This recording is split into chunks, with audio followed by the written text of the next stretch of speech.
Bom dia, Pedro Fonseca. Bom dia, Luanda Barros. Como é que você tá? Dormiu bem? Dormi bem. Que bom. Dormi bem. Muitos dilemas chegando. Tô adorando. Então, a gente tá chegando em dilemas mais profundos e intensos. E eu acho que vai ser divertido compartilhar esses dilemas aqui. Você tem notado que os dilemas que vêm das pessoas, muitas vezes, ou eles são muito parecidos com dilemas que a gente atravessa como casal, né? Tem às vezes essas similaridades, e tem outros dilemas que são coisas que a gente nem imagina, né? Isso é muito legal. Isso é muito rico pra gente discutir, inclusive assim, até como uma preparação nossa. E se um dia a gente atravessasse um dilema desse, né? Exato. Agora, tem uma reclamação a fazer. Ai, gente, lá vem. Sessão de reclamação. Só Valentinas mandam dilemas. Será que os Enzos não têm dilemas? Sabe o que é engraçado? Alguns amigos, depois do Dilemas, me mandaram questões assim, falando e tal, mas meio com vergonha de dizer, bicho, eu tô te falando isso porque eu acho que isso dá um bom dilema. Eu acho que eu vou fazer eu vou cutucar.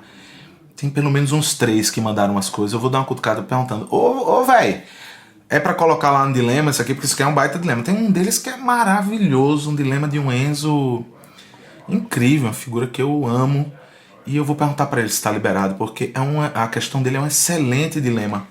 Inclusive, acho que esse já é um dilema, né? Essa coisa das mulheres se colocarem muito mais, falarem sobre o que sentem, e os homens não.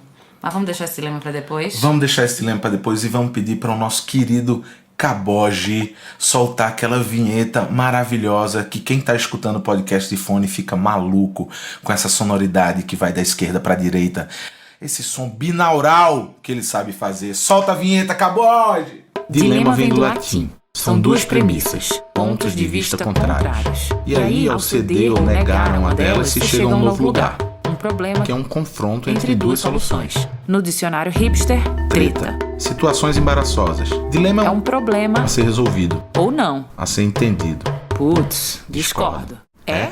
Então temos um dilema. Bem-vindas e bem-vindos. Esse é o Dilemas. Podcast com Lua Barros E Pedro Fonseca. Então vamos lá, gente. 2 Valentinas mandaram dilemas muito interessantes pra gente conversar hoje aqui. Dilemas que a gente já passou por eles, veja só, em outras medidas, né? Mas que passamos por eles, tanto eu quanto o Pedro. Verdade. E acho que vai ser bacana a gente compartilhar aqui hoje. Então, o primeiro dilema da Valentina 1, Peu.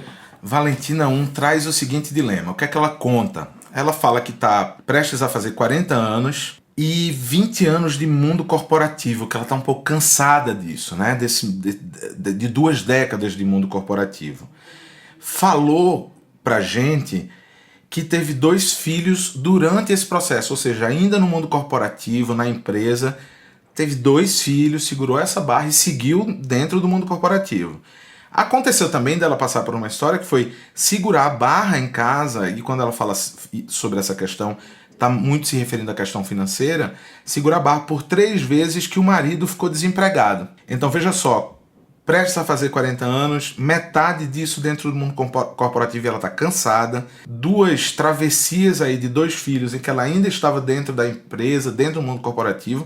E além disso, 3 vezes em que o marido ficou desempregado e ela estava ali sozinha, sendo a regente dessa história toda, né? As perguntas que ela lança pra gente são perguntas curtas, mas de muita profundidade. Ela falou 3 coisas.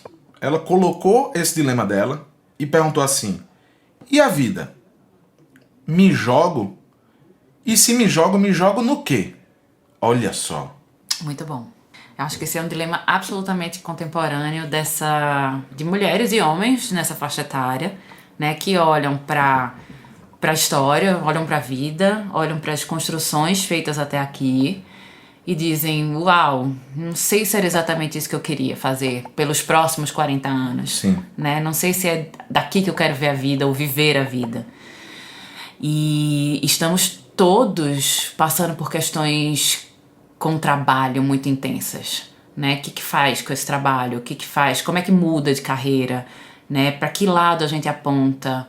São questões muito profundas. E aí nessa seara eu acho que surgiu uma geração de coaches dispostos a Alguns muito legais, com trabalhos muito sérios, outros nem tanto, surfando nessa onda, né, de ajudar essas pessoas a olharem para as carreiras, mas sem muito embasamento. Mas eu acho que nesse processo tem pessoas muito interessantes, sim, que a gente busca para ajudar a gente a construir essas respostas. Sim. Né? Me jogo no quê? Né? E a vida? Sim. Uau, gente, muitas coisas aí. Tem uma dicotomia nessa história toda. Corporação, a etimologia da palavra corporação vem da junção de duas coisas, que é corporis actio, que significa o corpo em ação. A corporação é exatamente a antítese disso no formato que ela tem. Não tem, né? Nem a própria corporação se move, ela quer a permanência do status quo, e nem ela permite que as pessoas que estão dentro dela, nos formatos atuais, das engrenagens atuais, tenham essa liberdade de colocar o seu corpo, sua mente, o seu psique em ação. Então o que é que acontece? Acontece isso, que as pessoas vão chegando aos 40 anos, ou seja, super jovens, mas passando por questões profundas de negar esse lugar que elas estão ocupando, por só depois de 20, 30 anos perceber que esse lugar, na verdade, não lhes serviu a nada. Por mais que elas tenham deixado algum tipo de legado profissional lá dentro, o legado para o mundo ele é irrisório, ínfimo. Não há um legado construído para a criação de novos pactos sociais, porque as corporações elas estão querendo apenas ganhar dinheiro. E tem uma coisa que, no caso dessa Valentina, para mim bate, porque eu atravessei um processo parecido, me bate numa coisa que é a convicção de que as corporações, essas engrenagens nos modelos atuais, que na verdade são modelos da década de 50 e 60, elas só estão destinadas, quando elas te pagam salário no dia 15, ela fala isso no e-mail, né? A segurança do dia 15. Elas só estão destinadas, na verdade, a te pagar para comprar o seu tempo. As corporações, elas não pagam pelo teu talento. Elas não pagam por um dom. Elas não pagam pela sua capacidade de jogo de cintura, articulação, de ser humana. Elas compram o teu tempo. Eu lembro uma agência que eu trabalhei em São Paulo, a África, que era um orgulho dos profissionais lá dentro, dizendo que tinham virado a noite para entregar uma campanha. Velho, uma campanha, um negócio que não ia servir para nada, que ninguém ia lembrar. Isso uma semana tem quantos depois. Anos? Isso foi 2011. Porque eu tive recentemente também dentro de uma agência para um outro trabalho e eu vi um profissional, um diretor de criação, dormindo na agência também para entregar uma campanha. Então é muito louco, porque isso ainda acontece e eu sinto que se a gente não coloca os nossos limites do que a gente dá conta, do que a gente permite, do que a gente autoriza para essas corporações, esse sistema ele se mantém. Então é preciso sim haver esse tipo de questionamento, porque a corporação em si, talvez essa tentativa de que ali dentro as coisas mudem, a gente não fique para ver, né? Porque eu acredito sim que vai precisar haver uma mudança da corporação. Tem uma inglesa que eu sigo no Instagram, que ela é muito maravilhosa, o @ dela é Mother Puka, com 2K. E ela conta a história dela. Ela era uma executiva da L'Oréal e um dia ela tinha que buscar a filha na escola, na creche, que ela pagava uma fortuna, e ela precisava ser liberada, 15 minutos antes. E ela não foi liberada 15 minutos antes. E ela levou aquilo pro RH e o RH disse assim, olha, eu não posso flexibilizar para você, porque senão eu vou ter que flexibilizar para todo mundo. Eu abro o precedente. E isso é muito maluco, né? Porque como se a vida da pessoa ela só acontecesse ali, dentro daquela corporação. E a partir dali ela disse, cara, eu vou sair disso e essa vai ser a minha causa. E ela luta pela flexibilização do trabalho, não só para mães, para todas as pessoas que entendem que a vida ela também precisa acontecer fora desse lugar do trabalho e que o trabalho ele pode sim acontecer fora também daquele prédio, né? Você pode se comprometer a entregar um trabalho da sua casa, do parque, do café, do metrô, da própria escola do seu filho, que você tem que fazer adaptação do filho. Então, assim, é óbvio que a gente tá falando, gente, de um recorte social também, de pessoas que ocupam esses lugares, desses empregos, né? Tem isso que a gente precisa falar. Mas eu não sinto que a gente vai ficar para ver as transformações das corporações nesse sentido, sabe? A gente já tem algumas empresas que fazem esse tipo de flexibilização do trabalho, que entendem o trabalho como outra coisa, né? Não como a vida da pessoa. Mas, no âmbito geral, olhando aqui de fora, eu acho que a gente está muito distante do trabalho ser esse lugar que te permite também realizar outras coisas, que te permite também, inclusive, ser feliz. Valentina, eu queria te contar a minha história num momento como esse. Quando eu tinha 33 anos, a gente estava na reta final da gravidez de João. Para quem acompanha a gente, deve saber, deve lembrar que essa primeira gravidez, a gente, marinheiro de primeira viagem, Lu e eu, etc., a gente caiu na fábula do marcar o parto, né? E então a gente sabia a data exata que ele ia nascer, porque estaria com X semanas e X dias, aquelas coisas todas.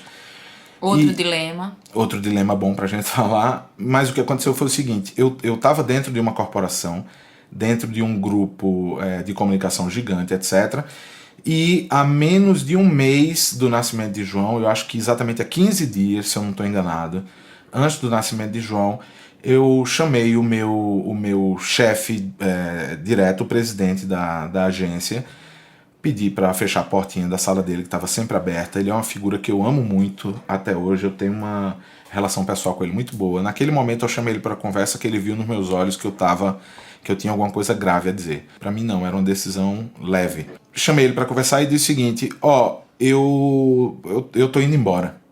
A pauta tá todo em dia, todos os trabalhos estão ok, eu tô indo embora. Daqui a 15 dias meu filho nasce, então eu fico até essa sexta-feira. Tem um monte de gente bacana na equipe que pode me substituir como diretor de criação. Isso não vai ser um problema para vocês, tô indo embora. E a resposta dele para mim foi: você não acha que tá sendo irresponsável porque vai ser pai e tá abrindo mão do emprego, de um salário fixo, etc. Não, eu acho que agora, nesse momento, é mais importante eu pensar que esse próximo ano inteiro eu posso acompanhar o crescimento desse bebê que vai nascer. Eu vou cuidar da minha vida com meu filho, com a minha companheira, etc e tal. Naquele momento, obviamente, a saída da sala não foi uma boa saída, foi uma saída tensa, mas tempos depois a gente se reencontrou e ele olhou pra mim e disse: cara, agora eu entendi sua decisão. Mas você falando assim, parece que a partir daí tudo foram flores. Não, eu não cheguei lá ainda.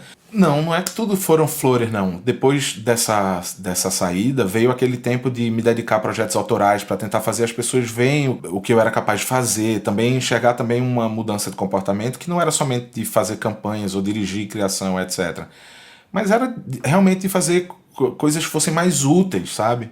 Não ter aquela crise de procurar o que é inovação, o que é criativo. É tão difícil esse conceito criativo, né? O que é criativo para você, o que é criativo para mim. Cada um vê por um lado. Nesse processo, acho que tem uma coisa que as pessoas têm muita dificuldade de lidar, que é quando a gente abre mão daquele conforto do dia 15, do dia 30, né? Que cai o dinheiro na conta, a gente não aprendeu a lidar com os perrengues. A gente entrou no mundo corporativo, ela, por exemplo, essa Valentina, entrou no mundo corporativo muito cedo, e muito cedo existe um sistema que funciona para ela trabalhar.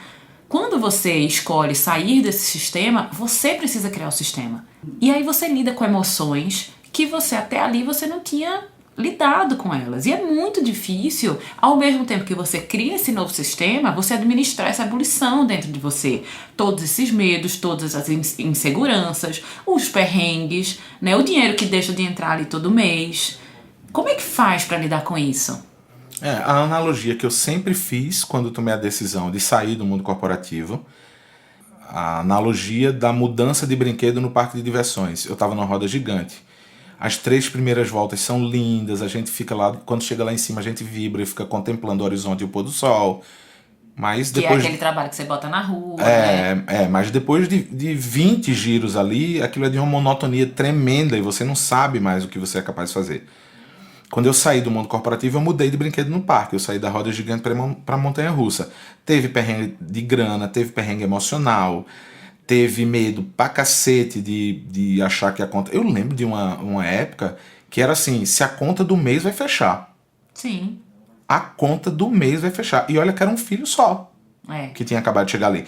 Tanto que teve momentos em que quando eu saí de agência, eu saí muito numa defensiva, dizer assim, eu não quero voltar para esse lugar, eu já entendi que esse lugar suga meu tempo e sem esse tempo eu não consigo viver.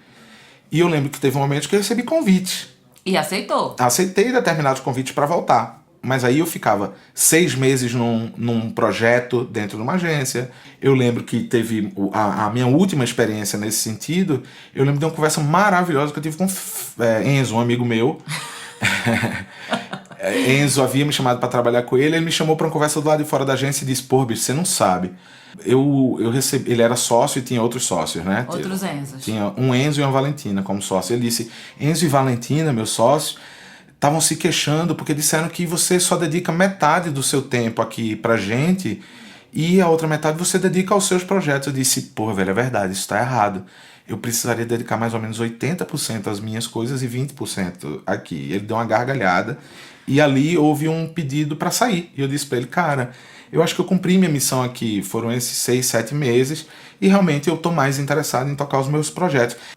Eu acho que nesse processo de mudança de carreira, de abrir mão daquilo que é certo, tem que haver esse trabalho com as emoções que você vai realmente lidar.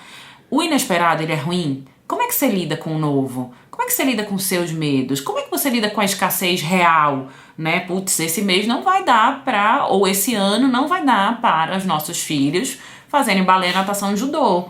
Poxa vida, não vai. Isso é realmente um problema?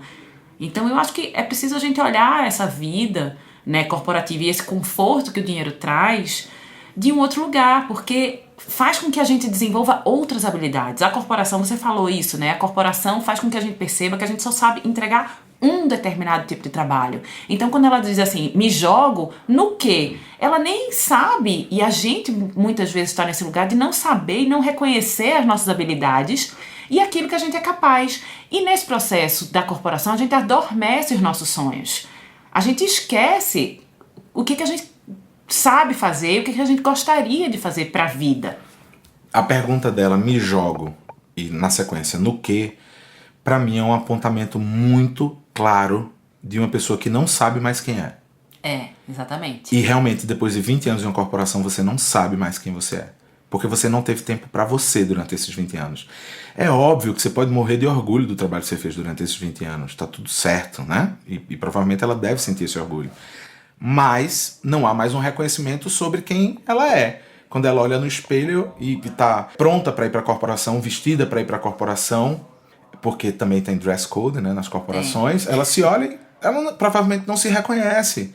Então acho que vale. Eu queria até começar a responder isso de trás para frente, que é para responder as perguntas do me jogue no que, ela vai precisar de tempo, que hoje a corporação suga dela, para se redescobrir, para se olhar e para saber que não faz nenhum sentido a gente ser categorizado ou pelo que a gente tem ou pelo que a gente faz. Esse sintoma de que a gente era definido pelo que a gente tem, no caso das propriedades, né? O apartamento, a casa no campo, a casa na praia, não sei o que lá, o carro, a SUV branca, não sei o que, tal. E o que a gente faz, que quando as pessoas perguntam, tudo bem, a gente não se conhece, quem é você? Aí você fala, eu sou Valentina, eu sou arquiteta, não sei o que lá e tal. Putz, não. Me fala da sua vida. Então, subverter essa lógica antiquada de que o que define a gente é o que a gente faz ou o que a gente tem, para realmente ir para um outro pensamento, que é um pensamento filosoficamente muito defendido por Sartre, para a gente se definir realmente pelo ser, quem eu sou. Então, me jogo no que, Valentina, dedica um tempo a relembrar quem você é. E aí você escolhe novos caminhos. Escolhe novos caminhos para tentar ver para onde se jogar.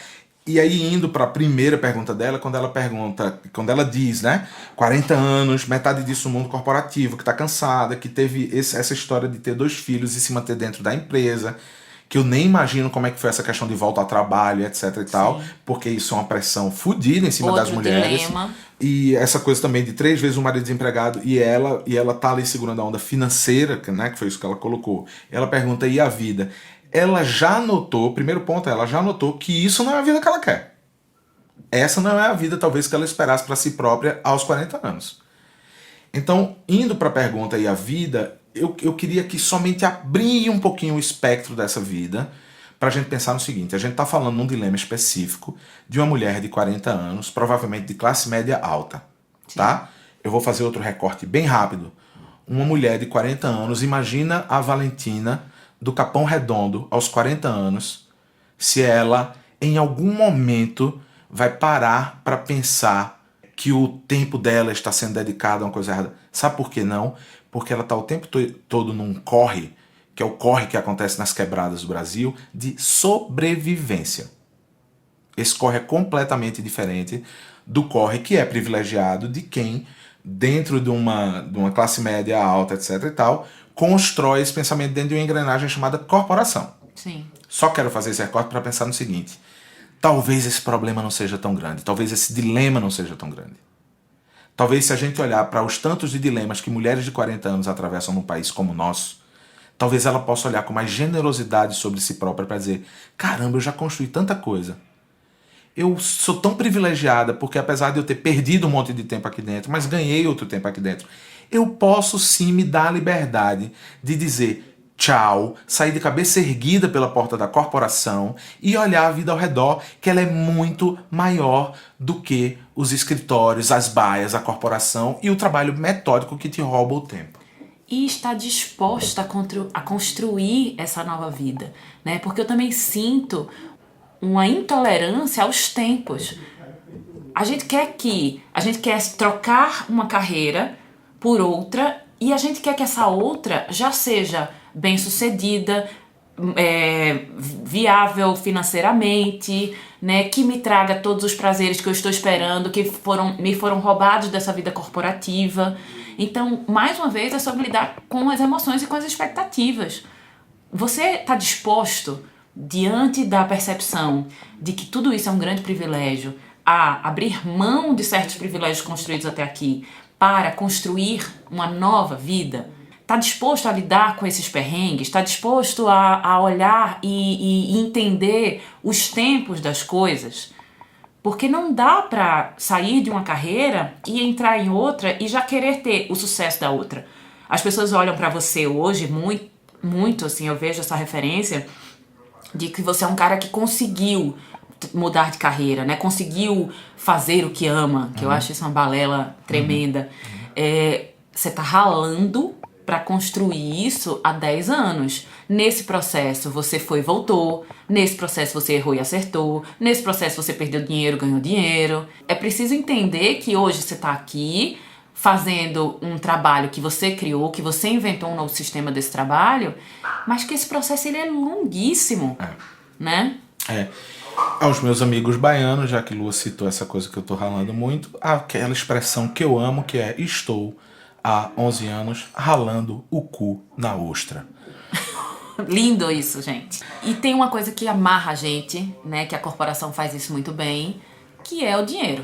Pois é, tem que ver qual é essa relação da pessoa com o dinheiro, né? E aí a gente entra no dilema 2. Eu não sou muito um bom exemplo para falar de dinheiro, não, porque eu tenho um desapego total.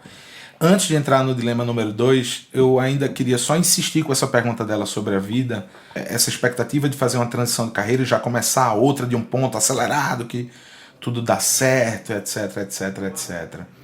A gente precisa se dar o direito de experimentar, de falhar, de começar do zero, seja aos 40, 50, 60, 70. Esse não é um papo de autoajuda. Esse é um papo sobre a efemeridade da vida.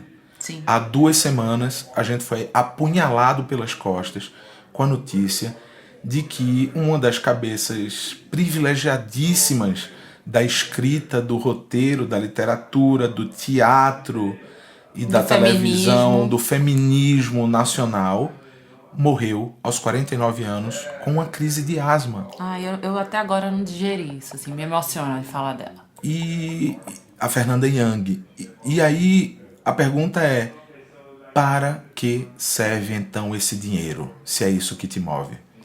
Desse processo de Fernanda Young, acho que uma coisa que marcou muito foi um texto da Fernanda Nobre, que estava ensaiando uma peça com ela que ia estrear dia 12 de setembro, que ela disse assim: sabe o que me deixa mais feliz? É que eu disse pra você que eu te amo. A última vez que a gente se falou, eu te agradeci, eu disse eu te amo. E eu todo dia ouvia de você o quanto você estava feliz fazendo esse projeto.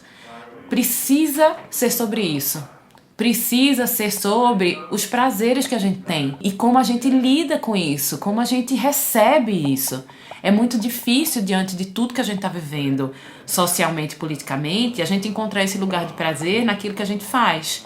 Mas é um caminho, precisa ser um caminho, porque senão a gente adoece e o tempo passa. O tempo passa e nesse caso é isso, a gente não tem controle sobre determinadas coisas, né? A questão do dinheiro, que é isso, esse regente, assim, né, que faz Não, mas aí e a grana? O que é que eu vou fazer? E se meu marido ficar desempregado de novo? E se isso acontecer? Essa questão do dinheiro, ela atravessa a gente, seja no mundo corporativo ou até em outros formatos de trabalho, né? A nossa Valentina número 2 do segundo e-mail, ela traz justamente a questão do dinheiro de uma forma muito clara. Posso contar aqui agora já? Conta. A Valentina, ela mandou um e-mail falando o seguinte, ela disse: o meu dilema atual é viver do dinheiro do marido. E ela conta, e eu sei disso porque eu acompanhei a trajetória dela profissional, a gente chegou a trabalhar juntos em alguns projetos. Ela é uma profissional incrível e ela no e-mail conta pra mim e pra Lua, né, dizendo: poxa, eu sempre trabalhei, mas aí na segunda gravidez do meu filho Enzo, eu tive a necessidade de parar. Eu queria muito fazer o exercício de estudar cada palavra que ela escreveu, que é muito importante isso. Ela disse: na segunda gravidez eu tive a necessidade de parar. Desde então eu vivo de uma mesada que o meu marido me dá, mas eu noto que essa mesada, na verdade, é para gastar justamente com coisas de casa e com a família. O marido diz que tá tudo bem, né? As aspas que ela usou foi: o marido diz, tá tudo bem esse esquema de você ficar com as crianças. Então tem muita coisa nesse meio, nesse dilema dessa Valentina. Tem muita coisa. Primeiro, vamos começar do começo, quando ela colocou o dilema. O dilema para ela foi: para mim é um dilema viver do dinheiro do marido. Eu queria que você falasse sobre isso. Bom, eu vivi do dinheiro do marido há muito tempo.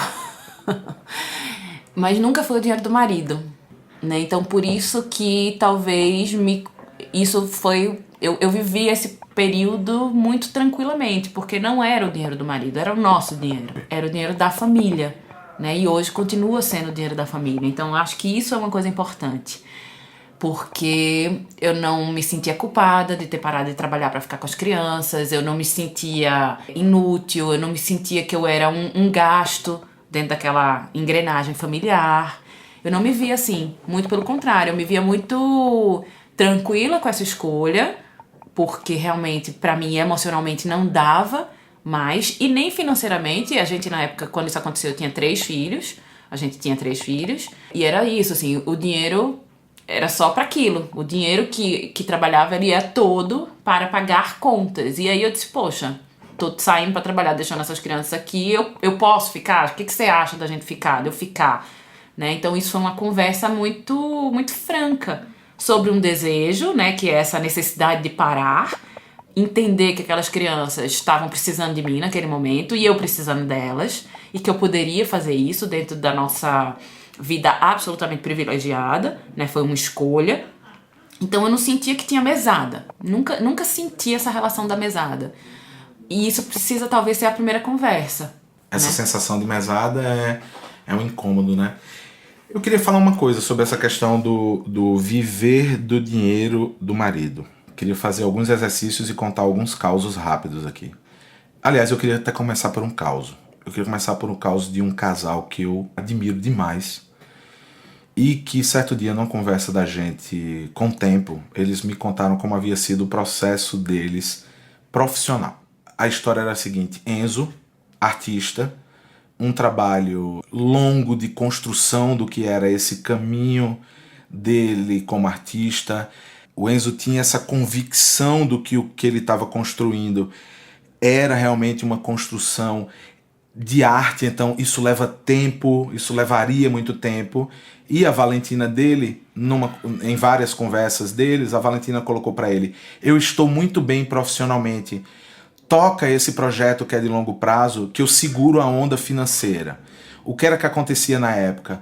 Esse Enzo era o cara que ficava em casa, que fazia o almoço dos Enzinhos deles, e a Valentina estava lá, ralando e sendo essa provedora da casa. O que eu queria trazer era dessa inversão de lógica da Valentina ser a provedora e do Enzo ter acontecido isso. Então qual é o final da história desse Enzo e dessa Valentina? É que chega um determinado momento que o trabalho artístico desse Enzo, ele ganha notoriedade, ele ganha uma projeção nacional e mundial. E ela ainda estava trabalhando, e eles dois conversam e chegam à conclusão que agora é a hora dela parar, que ele poderia ser esse provedor. Conta que demorou quase 20 anos. Décadas. E eu gostaria de fazer essa correlação agora, trazendo aqui para esta mesa deste podcast. Sim. Que você está ouvindo, eu espero que esteja ouvindo em estéreo. que chegamos à mesa desse podcast, que é Lua e eu, sim, atravessamos essa mesma ponte. Isso que ela contou, de que teve um momento que numa conversa nossa, ela disse, caramba, eu tô trabalhando para poder manter uma estrutura, mas para a criança não estar com a gente, ou para as crianças não estarem com a gente, e a gente ter tomado essa decisão. Então eu era, durante aqueles momentos ali, eu fui o cara que saía para esse trabalho formal, né, digamos assim. O provedor. O provedor e tal, enquanto ela fazia o trabalho árduo de estar ali perto das crianças no dia a dia. Isso aconteceu. Isso aconteceu por um longo tempo. Sabe onde estamos agora? Exatamente neste lugar. Estamos no lugar onde o seu trabalho ele tem notoriedade, ele engrandeceu, ele gera muito mais receita do que o meu. Tudo isso, e tá tudo bem. Tá tudo bem, mas foi um processo para nós dois. Ainda é, né? Mas é lindo. Mas é lindo. Tô falando quando das alternâncias, sabe? Sim, é muito bacana a gente ver isso, mas não foi simples chegar até aqui. Não.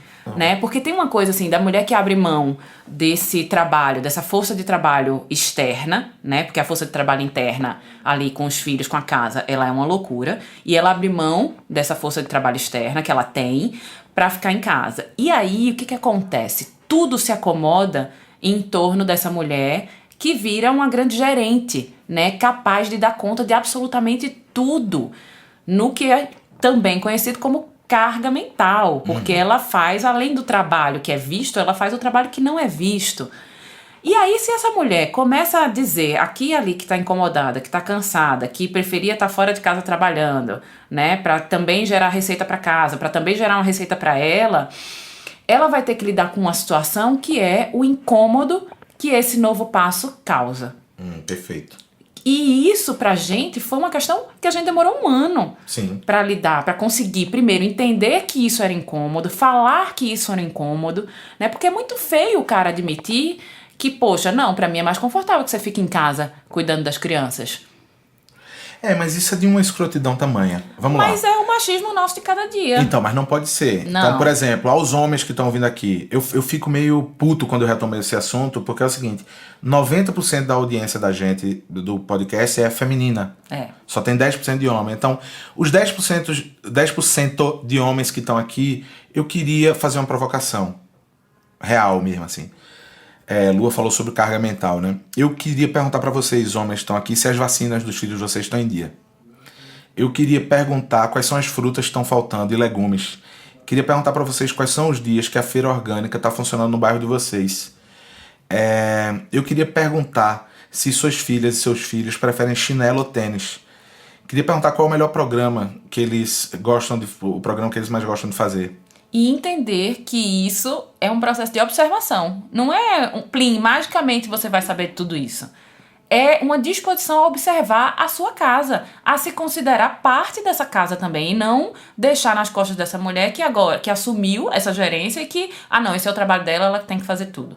Então, diante desse dilema, eu queria lançar um desafio aos homens que estão aqui, que são minoria. Mas eu queria lançar um desafio, que na próxima semana vocês fizessem o cardápio da casa. De café da manhã, almoço e jantar, escrevessem qual vai ser, o que é que vai ter em cada um dos dias e colocassem na geladeira, para isso ser o guia de vocês naquela semana. Gostou desse lance de lançar um desafio? Gostei. Desafio dilemas. A gente podia fazer umas coisas, missão dilemas. Mas eu queria voltar só no dilema da Valentina, né, que assim, eu acho que também tem, dentro do casal, dentro da dinâmica, é importante observar essas alternâncias de processo. A gente costuma encarar os momentos como sendo a vida que está posta para sempre, né? Então, se existe essa situação onde ela parou de trabalhar por conta desse segundo filho, isso não quer dizer que ela nunca mais vai retomar esse lugar. Isso não quer dizer que a vida dela vai ser isso agora, né? Então, observar que talvez esse seja um período dessa vida. Então, querida Valentina, primeiro ponto aqui, que eu acho que é importante, é o seguinte. Você no seu e-mail pra gente, você colocou: na segunda gravidez eu tive necessidade de parar. Eu queria te fazer uma sugestão. Troca necessidade de parar por necessidade de pausar. De estar. De né? estar, Queria levar... pode ser. Queria levar pra pausar pra ficar claro que depois isso tem um estilo e isso boa. volta. Uma pausa. E na volta dessa pausa, sabe o que pode acontecer, Valentina? O seu Enzo Porque aqui temos uma questão que é, talvez valha você construir com esse Enzo que daqui a um tempo esse processo de estar mais dentro de casa com as crianças precisa ser dele. Sim. Porque você vai sair da sua pausa e vai voltar ao trabalho maravilhoso que você faz. E você faz um trabalho maravilhoso, você sabe disso, Valentina. Acho que vale também para Valentina rever essa relação desse dinheiro, que é o dinheiro da família, e não é uma mesada. Não. Esse termo é muito... É muito ruim, né? É muito ruim, inclusive, porque infantiliza Isso. a relação. Perfeito. Sabe? Mesada é uma coisa que a gente dava antigamente, nem se dá mais, eu acho, mas que se dava para os filhos. Essa mesada, por vezes, era trocada por uma lavagem da bicicleta. Tinha essas coisas quando eu era criança, eu lembro muito bem. Mas a mesada era esse dinheirinho assim, toma aqui para administrar o lanche da escola. Né? Primeiro que é o dinheiro do casal. Se na conversa de vocês chegaram à conclusão de que você iria ficar mais em casa, ou iria ficar em casa, cuidando disso tudo, cuidando dessa carga mental gigantesca e etc., lá fora o trabalho dele não é para ganhar dinheiro para ele e dar uma mesada para você. Esse dinheiro é 100% da família. Tem que ser. Tem que ser, né? E tem outra coisa que ela traz que eu acho também que é muito legal da gente falar, que assim, ela fala que essa mesada é para os gastos da casa e da família. E para mim tem uma culpa muito grande aí, como se ela não pudesse, né, desse dinheiro da família, se tá sobrando, usar para fazer um curso, usar para se reciclar, usar para ela viajar, né? Porque também tem isso, a gente fica ali, é quase como essa relação infantil que você trouxe mesmo, né? O pai. Né? Ele não é o pai, ele é o marido que naquele momento ele está sendo o único provedor. Isso não necessariamente vai ser a vida que vai se colocar para sempre, né? O para sempre é muito tempo. E esse dinheiro, como dinheiro da família, pode servir também para que você se olhe. Perfeito. Mais uma sugestão então para nossa amiga Valentina, tirar essa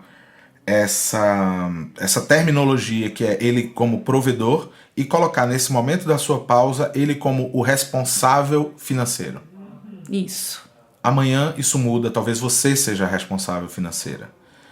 Talvez isso mude de lugar. E provavelmente com o tempo isso possa também atingir esse lugar de acomodação em que os dois se dividem. A grande questão da equidade, né, se dividem nos papéis, tanto profissionais quanto familiares. Nossa, eu acho que isso é um outro dilema que vale a pena a gente trazer na próxima semana, talvez, no próximo programa, que é essa percepção sobre a equidade, né, sobre os papéis e as responsabilidades de cada um na família. Como a gente está distante como os homens, na verdade, estão distantes de perceberem o papel do pai como sendo parte. Né? É 50%, assim, na verdade não é 50%, outro dia eu vi isso, assim, não é que o pai faz 50% e a mãe faz 50%, assim, os dois têm que estar ali dispostos a fazer 100%, é sobre isso. As últimas aspas dela, que eu acho que também vale um tempo a gente falar sobre isso aqui, nesses dois dilemas que são dilemas realmente muito profundos, muito difíceis, que mexem com casais em lugares muito diferentes, né? Sim. Que a gente também não pode ficar muito preso a esse lugar de quem é super privilegiado e tá com trabalho, etc. O país está afundando economicamente, então, fora todo esse dilema, ainda tem um dilema de muita gente sem emprego ou sem trabalho por conta dessa situação caótica econômica. Mas tem o último ponto, que são as aspas dela, que ela coloca, que ela diz o seguinte, que ele fala que tá tudo bem esse esquema de ela ficar com as crianças enquanto ele trabalha, né? Veja... Ficou mixed feelings com essa fala. Também. Essa fala, ela mexe comigo... eu acho que eu sou um pouco mais duro que você. Eu acho que as pessoas já notaram isso aqui. Então eu fico primeiro com uma sensação muito ruim, que é assim, olha só, primeiro quem tem que dizer se tá tudo bem é ela. Primeiro lugar é esse. Primeiro ele precisa perguntar, né? Vem cá, tá tudo bem você ficar com as crianças ou você quer que eu freie no trabalho e você volta a trabalhar? O que é que você quer? Como é que a gente pode ajustar isso? Porque quando ele diz, tá tudo bem você ficar com as crianças, isso me perdoem, um abandono à responsabilidade. Machismo, né? É mais simples mesmo, assim, é machismo. Primeira coisa que me bate é essa.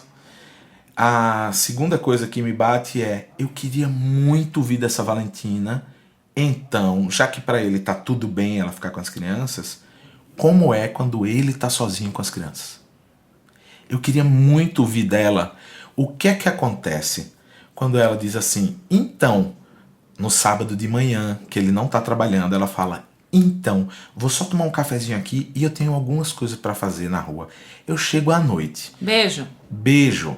Eu queria muito saber como é que ele lida com os momentos. Então, já que para ele tá tudo bem quando elas ficam com as crianças, como é o momento quando ele tá sozinho com as crianças. Mas sabe o que eu vou trazer aqui? Que eu acho que é aí que esse ponto conversa com o primeiro dilema da primeira Valentina, é que a gente, do mesmo jeito que as corporações fazem com que a gente só perceba a nossa entrega, como aquela entrega ali que a gente faz no trabalho, a maternidade ela também faz isso com a gente. É como se só as mulheres fossem capazes de dar conta daquela criança daquele jeito que a gente estabeleceu que é o jeito certo. Então, para que ela consiga fazer isso, ela também precisa conseguir abrir mão do controle que se estabelece para essa mulher que fica sozinha com os filhos. A mulher que fica sozinha com os filhos, ela cria uma dinâmica onde ela controla tudo, onde tudo dá certo, tudo funciona, teoricamente, né? Óbvio que tem os dias de caos, mas assim, ela consegue responder o que tá faltando na geladeira, ela consegue responder qual é o casaco preferido, ela consegue responder os horários, tudo. Então, sair também desse papel significa abrir mão do controle. E olha, eu acho que é o tema principal das mulheres que eu atendo, é essa dificuldade de abrir mão, de passar esse bastão adiante, de dizer assim, olha, tô indo ali fazer umas coisas que são só minhas, não diz respeito a ninguém dessa casa, fica aí, né? Então também tem esse convite que eu faço a essa Valentina de abrir mão desse controle e dessa organização dessa casa, desse gerenciamento da casa, que quando tá sob a direção dela, funciona hermeticamente. Sim. Né? Tá tudo bem não funcionar hermeticamente. Caramba, você é muito inteligente. Ah, obrigada. Quer casar comigo? Ah, pode ser. Tá livre sábado? Eu tô livre todo dia. Todo dia eu tô livre. Você tem um trabalho flexível? Eu? É. Eu não... Olha, eu tenho flexibilidades. Olha, que bom isso. De tempo, não sei o quê.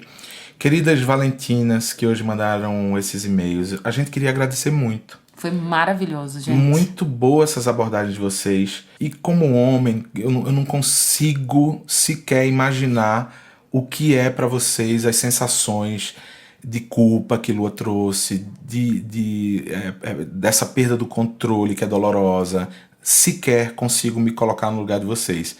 Como homem, o que eu posso dizer, na verdade, não é para vocês, é para os Enzos de vocês, caras, o tempo passa muito rápido.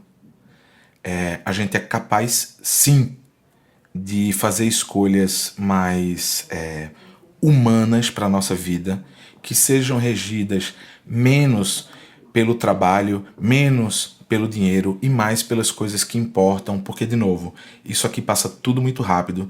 E desculpem, não ver filhos crescerem na verdade, estabelecer um processo de cegueira íntimo, interno, particular, de não se enxergar como pai, como ser humano. Digo mais, é se ausentar da nossa responsabilidade social de fazer e educar e ver crescer filhos que vão ocupar esse mundo.